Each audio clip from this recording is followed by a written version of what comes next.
നമസ്കാരം. പ്രവചനാതീതമായ കാലാവസ്ഥാ മാറ്റങ്ങൾ ഇന്ന് ആഗോളതലത്തിൽ പ്രകടമായിക്കൊണ്ടിരിക്കുകയാണ്. കേരളത്തിൽ മുൻകാലങ്ങളെ അപേക്ഷിച്ച് തീവ്ര മഴയും ഉഷ്ണവുമാണ് പലപ്പോഴും രേഖപ്പെടുത്തുന്നത്. മഴക്കാലത്ത് പ്രളയം, ഉരുൾപൊട്ടൽ, മണ്ണിടിച്ചിൽ പോലുള്ള പ്രകൃതി ദുരന്തങ്ങൾ നിത്യസംഭവങ്ങളായി മാറിക്കഴിഞ്ഞു. ഒരു ദുരിതക്കയത്തിൽ നിന്നും കരകയറും മുമ്പേ അതിലും വലിയ അടുത്ത ദുരന്തം വന്നു കഴിയും. ദേശീയ തലത്തിലും സമാന രീതിയിലുള്ള കാലാവസ്ഥാ മാറ്റങ്ങളും മിന്നൽ പ്രളയവും ഉഷ്ണതരംഗവും പോലുള്ള പ്രതിഭാസങ്ങൾ സംഭവിച്ചുകൊണ്ടിരിക്കും.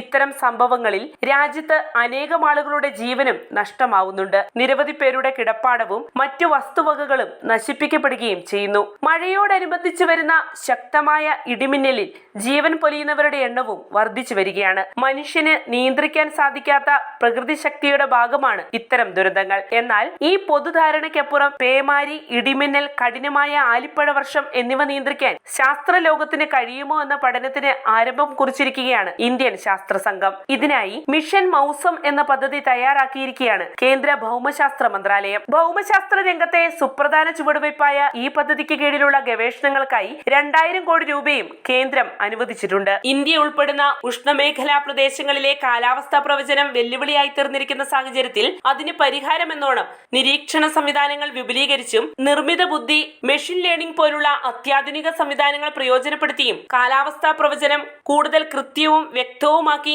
മെച്ചപ്പെടുത്തുന്നതിനുള്ള ദൗത്യമാണ് മിഷൻ മൗസം. മഴ കുറവുള്ള പ്രദേശങ്ങളിൽ മേഘങ്ങളിൽ രാസപദാർത്ഥങ്ങൾ വിതറി കൃത്രിമ മഴ പെയ്യ്ക്കുന്നത് സർവ്വസാധാരണമായ പ്രക്രിയയാണ്. എന്നാൽ മഴ നിയന്ത്രണത്തിനായുള്ള ശാസ്ത്ര സാങ്കേതിക സംവിധാനങ്ങളൊന്നും ഇതുവരെയും നിലവിൽ വന്നിട്ടില്ല. ഈ ലക്ഷ്യപ്രാപ്തിക്കായിട്ടാണ് രാജ്യം പൊതു ഗവേഷണ പദ്ധതിക്ക് മിഷൻ മൗസത്തിലൂടെ തുടക്കമിട്ടിരിക്കുന്നത്.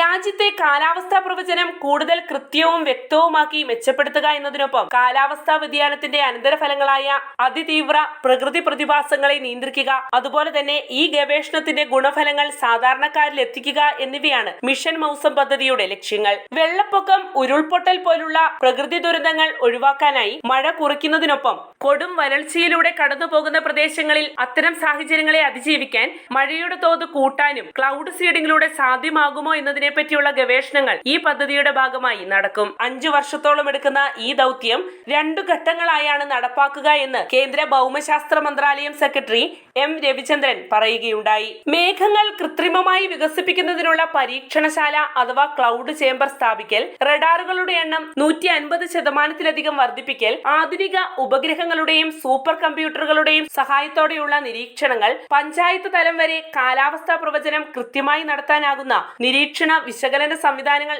എന്നിവയെല്ലാം ഈ പദ്ധതിയുടെ ഭാഗമായി സജ്ജമാക്കും. മേഘപാളികൾക്കുള്ളിലെ പ്രക്രിയകളെ കുറിച്ച് പഠിക്കാൻ പൂനെയിലെ ഇന്ത്യൻ ഇൻസ്റ്റിറ്റ്യൂട്ട് ഓഫ് ട്രോപ്പിക്കൽ മീറ്റിയറോളജിയിലാണ് ക്ലൗഡ് ചേംബർ സ്ഥാപിക്കുന്നത്. ഇവിടെ ഒരുക്കപ്പെടുന്ന ക്ലൗഡ് ചേംബറിൽ കൃത്രിമമായി മേഘങ്ങൾ സൃഷ്ടിക്കാനും പരീക്ഷണങ്ങൾ നടത്താനും കഴിയും. മേഘങ്ങളിൽ നടക്കുന്ന ഭൗതിക രാസപ്രക്രിയകൾ വിശദമായി പഠിക്കുന്നതിനാണ് ക്ലൗഡ് ചേംബർ സ്ഥാപിക്കുന്നത്. മഴയെ നിയന്ത്രിക്കാനുള്ള ക്ലൗഡ് സീഡിംഗിന്റെ സാധ്യതകൾ പ്രയോജനപ്പെടുത്താനും ഇത് ഏറെ സഹായകമാകും. 1.5 വർഷത്തിനകം പൂനെയിലെ IITM-ൽ ക്ലൗഡ് ചേംബർ ഒരുക്കപ്പെടാനാണ് പദ്ധതിയിടുന്നത്. മുൻകാലങ്ങളിൽ രാജ്യത്തെ കാലാവസ്ഥാ പ്രവചനങ്ങൾ ഇന്നത്തെ അപേക്ഷിച്ച് അത്ര കൃത്യമായിരുന്നില്ല.